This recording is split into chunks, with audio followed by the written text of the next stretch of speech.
रामचरितमानस बालकांड। विषय शिव जी की विचित्र बारात और विवाह की तैयारी। भावार्थ सहित।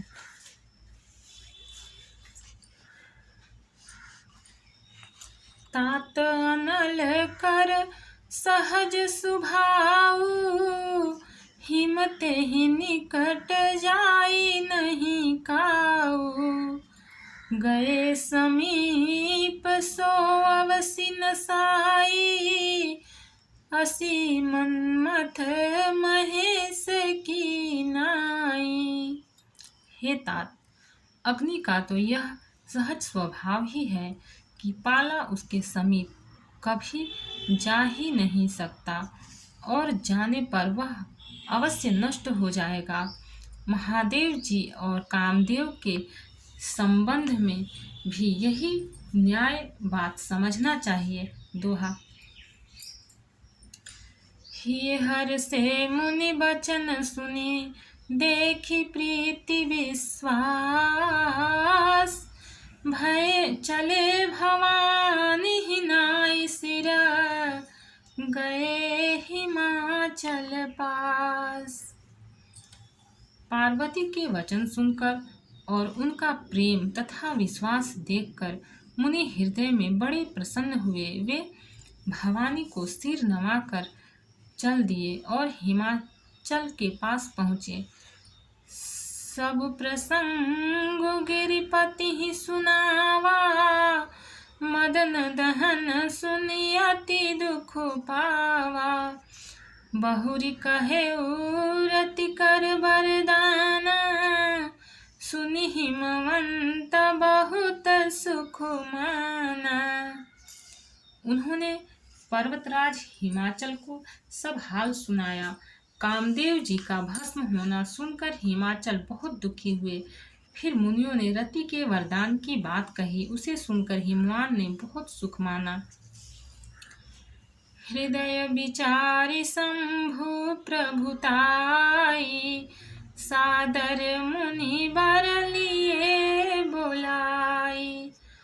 सुदिन सुनखत सुघरी सोचाई, बेगी वेद विधि लगन धराई। शिव जी के प्रभाव को मन में विचार कर हिमाचल ने श्रेष्ठ मुनियों को आदर पूर्वक बुला लिया और उनसे शुभ दिन, शुभ नक्षत्र और शुभ घड़ी शोधवाकर वेद की विधि के अनुसार शीघ्र ही लग्न निश्चय कराकर लिखवा लिया।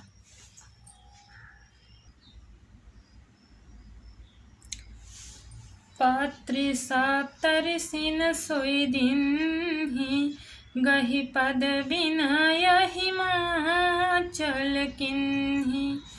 जाई विधि ही तीन दिन ही सपाती, बाचत प्रीति न हृदय समाती।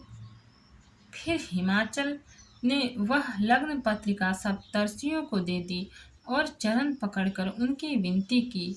उन्होंने जाकर वह लग्न पत्रिका ब्रह्मा जी को दी। उसको पढ़ते समय उनके हृदय में प्रेम समाता न था। लगन बाची अज सब ही सुनाई, हर से मुनि सब सुर समुदाय। सुमन वृष्टि नभ बाजन बाजे, मंगल कल सदा सहु दिशि साजे। ब्रह्मा जी ने लग्न पढ़कर सबको सुनाया। उसे सुनकर सब मुनि और देवताओं का सारा समाज हर्षित हो गया। आकाश से फूलों की वर्षा होने लगी, बाजे बजने लगे और दसों दिशाओं में मंगल कलश सजा दिए गए। दोहा। लगे सवारन सकल सुर, वाहन विविध विमान। होहि सगुन मंगल सुभदा, करहि अप्सरागण। सब देवता अपने भांति भांति के वाहन और विमान सजाने लगे।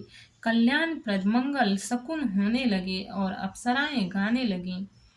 शिव ही शंभुगन करहि सिंगारा, जटा मुकुट ही मोरु संवारा, कुंडल कंकन पहिरे व्याला, तन विभूति पटके हरि छाला।